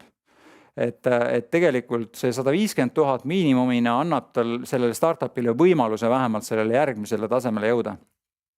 Ja kuna te üksi seda 150 ilmselt ei pane, isegi kui teil see raha nagu on olemas ja jubedalt sügeleb, ärge ikka pange, et siis noh, tuleb teha koos, et sellises keskmises ingli sündikaadis on niisugune julgelt 10-20 inglit ja see võikski olla eesmärgiks ja nagu Heidi ka väga õigesti välja tõi, et see lead ingel üha enam näeme, kui vajalik see on, et keegi, kes nagu seda startupi kogu selle teekonnal nõustab, teeb selle due deal'i korralikult ära, igal ingil üksikult ei ole aega seda teha korralikult, ei ole ka tihti oskusi, keegi, kes aitab kogu selles protsessis kaasa, et ma ka, kui ma panen sinna ilma nagu erilise süvenemiseta raha sisse, siis mu jaoks on hästi oluline, kes see lead ingel on. Ma tean, et ta on asjalik, tean, et ta teeb oma asju hästi, siis ma saan investeerida ka, ütleme, liiga palju aega kulutamata sellele analüüsile. Siis loo suhteid, ingelinvestorid, ütleme, ingeldiilid liiguvad ikkagi, see info liigub nagu teatud ringkondades. Et noh, väga hea on, kui sa Estbani astud, saad juba ligipääsu täitsa adekvaatsele dealflow'le, aga mingid parimad diilid ikkagi nagu ei saadeta üldlisti. Ja selle jaoks, et sa saaksid sinna ligipääsu, sul on vaja ikkagi inimesi tunda, ja luua need suhted, et väga palju infot liigub sellise väiksema ringi sees ka. Ja noh, Estbani juhatuse liikmetena me aitame uusi liikmeid onboardida ja nüüd oli mul siin pool aastat tagasi üks siis uus liige, kellega ma rääkisin, noh, alati küsime, et mis nagu portfelli suurus sul on, et ta natuke nõustada ja noh, ta ütleb, et tead, mul on investeerimisportfell on kokku 1 miljon eurot. Tegin siin ühe exit'i ja nüüd mul on 1 miljon eurot paigutada ja ma küsin, kas juba midagi oled teinud? Jah, 50 000 siin tegin ühe tikiti. Ja oi, nüüd me jäime juba natuke hiljaks, et noh, kui sul on 1 miljon on portfell, mis võikski olla niisugune miinimum, et üldse startup investeeringuid tegema hakata. Sest nagu räägitud sai, sa võiks ideaalis teha 20 investeeringut, siis noh, sa ei saa 50 000 tikitit teha, lihtsalt ei saa. Ja vähe sellest, et sa tegid liiga suure tikiti, aga noh, ta ütles mulle, et aga startup ütles, et see on meil miinimum tikit. Tead, nad alati ütlevad. Aga tegelikult ei ole. Üldjuhul on 10 000 miinimum. Isegi kui startup ütleb sulle 50, ta varem või hiljem saab aru, et ta tegelikult peab ka 10-seid vastu võtma ja ta varem või hiljem neid 10-seid hakkab vastu võtma. Et selline on elu. Ja teiseks, kui sa nagu noh, sina, kes sa alles said kusagilt miljoni, sa ei ole, ei Estbani liige ei olnud tol hetkel veel ega sa ei tunne, noh, sa oled oma ala spetsialist, aga ingel ringkonnas ei ole tuntud. See nagu dealflow, mis sinuni jõuab, noh, on juba mõnes mõttes see ilmselt on saanud väga palju eisid mujalt. Et sa tegelikult on 2 viga korraga, et esiteks see 50 000 on liiga suur tikit ja teiseks, noh, võib olla see deal flow, et see ootus, et see uus Bolt jõudis just sinuni enne, kui ta jõudis nagu teiste ingliteni, on suhteliselt väike tegelikult. Ja seetõttu on vaja inimesi tunda, et sa saaksid ka niisugust kvaliteetset deal flow. Ja viimaseks siis tee siis oma eeltöö ka ära korralikult. Ja kui sa ikkagi, sul on natuke rohkem aega tegeleda ja sinu jaoks tahad selles teha nagu mõistlikke otsuseid, sul ei ole varasemat kogemust, kindlasti soovitan tiimiga kohtuda, rääkida, küsida. Siin muidugi tuleb aru anda ühest sellisest asjast, et kui see startup siis näiteks tõstab see 300-400 000 ja sina teed siis selle miinimumtikit, olgu see 10 000 või võib-olla isegi 5000, siis hea hügieen on selline, et sa ei saada CEO-le mingi 20 küsimusest koosnevat meili, et nüüd vasta mul need ära, et ma siis otsustan, kas ma selle 5000 tikiti teen või mitte. Ja valdav enamus saab sellest intuitiivselt aru, aga mõned ei saa. Et see on nagu siuke jällegi, tuleb endale aru anda, et kui sa oled siis selle miinimumtikiti teinud, siis üldiselt ära liiga palju nagu küsi ja eriti rumalaid küsimusi, kui sa veel teemast väga hästi ei tea. Et kindlasti kohtutiimiga siuksed conference call'id toimuvad pidevalt, kohtu seal, pärast aruta teistega inimestega, kes seal kõnes osalesid ja saa niimoodi targemaks. Ja kui sa siis investeerid sellesse startupi jällegi, sa tegelikult ei taha, et see CEO tegeleks sellega, et sinu küsimustele vastata mingile hunnikule küsimustele. Miks ma seda mainin? Ma lihtsalt olen näinud paaril korral seda juhtumas, kus tõesti miinimumtikiti teinud inimene küsib mingi meeletus koguses küsimusi ja oleme pidanud seda hügieeni natuke õpetama. Nii, aga selle koha peal ongi kõik. Aitäh! Kas jõudsin aega? Väga hästi. Siim, muidugi. No see see läheb sealt. Exiti hind on nagu määravuse tootluse juures. Kuidas selle mängu juures selle 50 miljonini jõuti ja ma eeldan, et see ei ole üks founder üksinda, kes nagu sellest enamik rahast enda sai ja kuidas see 50 peale nagu kokku lepiti? See Kahooti teema. Ütleme, et kogu diil oli natuke keerulisem, et see sõltub ka natuke nende majandustulemustest, aga seal ikkagi oli projitseeritud seda nende senist kasvu nagu tulevikku.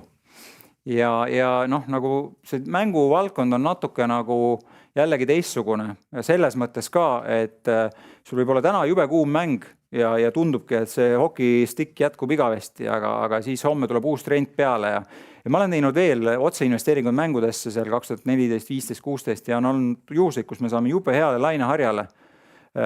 Üks konkreetne näide. Meil oli siuke 3D first person shooter, mis jube hästi tegi downloade ja raha meile ja siis tuli Battle Royale tüüpi see uus kontseptsioon, kus siis visatakse korraga kõik kaardi peale ja siis nad korjavad selle relvi ja täiesti üleöö järsku inimesed hakkas mängima teist tüüpi mänge, mida meie mängus ei olnud ja meil oli siuke väike tiim ja need suured suutsid kohe enda mängudesse need asjad teha ja üleöö meil kukkusid downloadid täiesti ära ja mäng põhimõtteliselt jäi seal tiksuma, aga hoopis väiksematel tasemetel. Et selles valdkonnas sellised asjad muutuvad üleöö ja seetõttu ka see 50 seda konteksti tuleb arvestada selle numbri juures. Et väga riskantne teistpidi on see mängude valdkond. Veel küsimusi? Mina tahtsin kõrvutada seda Heidi teooriat ja sinu praktikat. Heidi näitas strateegiaid, spray and pray ja kõik, mis sul seal olid. Et missugust strateegiat sina praegu jälgid? Et Game Founders oli Game Founders, aga praegu? Ma jälgin seda strateegiat, mida Heidi kirjeldas, et tiim. Ja see ongi see. Et ütleme, portfelli üldisel ülesehitusel pigem ma seda niimoodi isegi väga ei jälgi. Ma tean, millest ma suuremaid tiketid ei tee ja lihtsalt vastavalt sellele, kui ma tunnen, et on sobilik investeering, siis ma selle teen. Kõhutunde strateegia. Ja. Ikkagi mitte ainult kõhutunne, ikkagi see kõhutunne ka kindlasti, aga lisaks ka siis see siis muu analüüs sinna juurde. Okei. Küsimusi veel? Jah?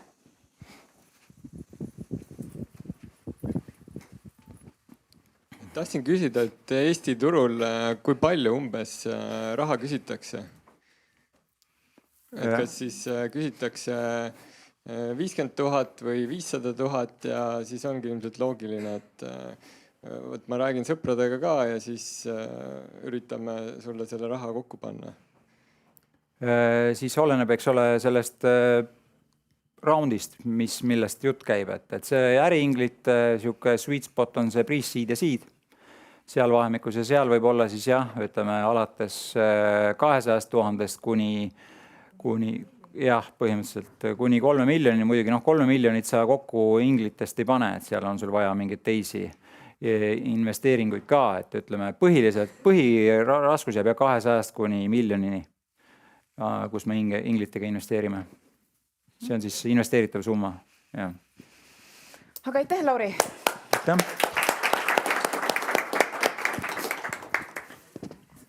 Aitäh! Nii ja nüüd natuke siis seda Heidilt praktiline poolt, teoreetiline pool, Lauril hästi praktiline pool ja siis see, mida nad on kogu aeg maininud, Estban.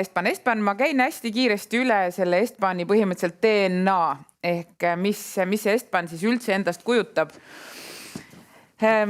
Estbani põhivertikaalid, põhitegevused ehk siis see meie DNA ongi just need võrgustik ja inimesed, mida Lauri mainis, et loo suhteid, loo võrgustikku. Estbanis on üle 280 liikme, kes on kõik oma mõtteviisilt mõtlevad, ma tahaks loota sarnaselt vähemalt startupidesse investeeringute osas. Dealflow, meil on igakuised pitch eventid, kus on circa 5-7 startupi, kes on juba läbi vaadatud, kes tulevad ja esitlevad oma ideid. Ehk siis see on ka see Dealflow pool, mis ma Heidi käest küsisin. Teadmised, kogemused, umbes täpselt nagu me teeme SWEET-programmiga või selle meistriklassiga, et me aitame anda teadmisi investoritele, nii teoreetilisi, praktilisi, jagame kogemusi investorite poolt. Ja me proovime Estbanina olla ka selle startup ökosüsteemi natuke suunamudijad ja üldse avalikkuse teadlikkuse tõstjad. Ehk siis, et ma ei arva, et siin inimene tänavalt peaks teadma, mis on due diligence või kuidas teha startup investeeringuid, aga see teadmine võiks jõuda natuke laiema publikuni. Jah, Estbanis on üle 280 investori. Estban ei ole ainult eestlastele, me räägime täiesti ainulaadselt siin praegu eesti keeles. Üldiselt Estbanis tehakse kõik asjad inglise keeles. Meie meilid on inglise keeles, meie pitch eventid on inglise keeles, lepingud tehakse inglise keeles, üldjuhul meie koolitused on inglise keeles. See on lihtsalt selle töö ja selle valdkonna keel. Toetajaliikmed ja erinevad sündmused siis aastas. Pitch eventid, koolitused, õppereisid, siin Startup Day'l oleme väljas erinevate sündmustega, et selline sündmuste korraldajad oleme ka. Hästi kiirelt mõned faktid. Eelmisel aastal, nagu Heidi ütles ka, et me nägime mitte kerget isegi, vaid üsna sellist konkreetset langustrendi ka Estbani investeerimise statistikas. Kui 2021. aastal investeerisid Estbani liikmed umbes 30 miljonit, siis eelmisel aastal 13 miljonit. Ehk siis kõik Estbani investorid kokku, mis nad ütlevad, kui palju nad investeerisid, siis see oli umbes 13 miljonit eurot. Ja umbes 250 erinevasse siis diili, mis meile öeldi, et kuhu investeeriti ja keskmine investeeringu suurus täpselt nagu siin Lauri ja Heidi mõlemad rääkisid, circa 5 ja 20 000 vahele. Aga mul on väga hea meel öelda, et enamus Estbani investorid investeerib. Et ei ole lihtsalt siuke sigariklubi ja käime koos ja teeme naltsi, vaid ikkagi me oleme koos, käime selleks, et investeerida. Ja ka need sündikaadid, millest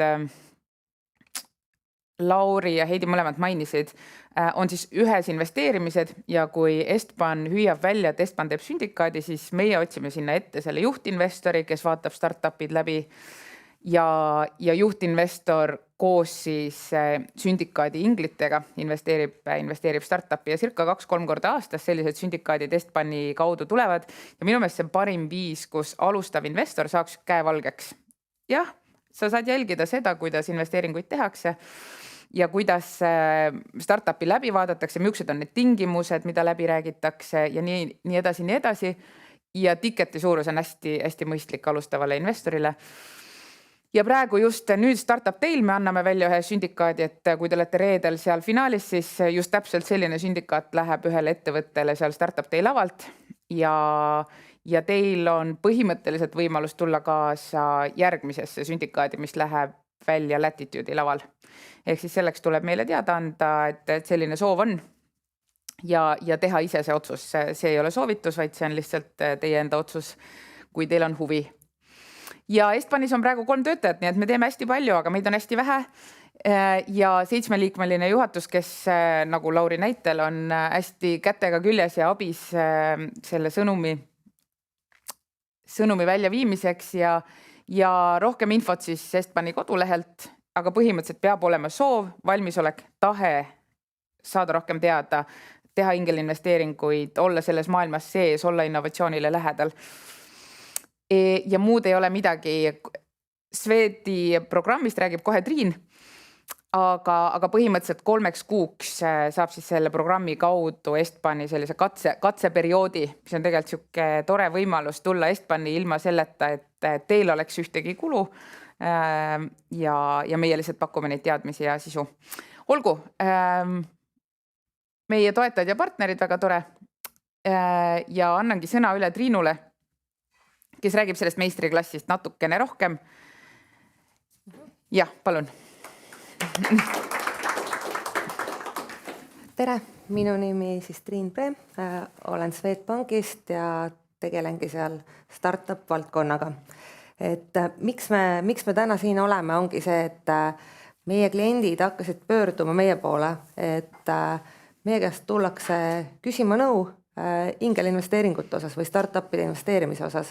Et aga, või mitte nõu, vaid raha, kliendi eest tõkse küsima raha ja kliendid tuleb meie käest küsima nõu, aga meie tegelikult ei anna sellist nõu ja meil puudub see kompetents ja sellest sündis eelmine aasta Estbaniga koos mõte, et võib-olla me peaksime oma tegevusi finantsharidusmaastikul nii-öelda laiendama, et jutt ei ole ainult sellest, et kuidas rahakogujasse oma esimesed sendid panna või kuidas roburifondide kaudu oma esimesed seal investeeringud teha, vaid tegelikult on ka kliente, kellel on palju suurem riskitaluvus, rohkem ressursse, rohkem võimalusi, aga ka nemad peaksid oma investeerimisotsused tegema teadlikult, saades ise aru, et mida nad teevad.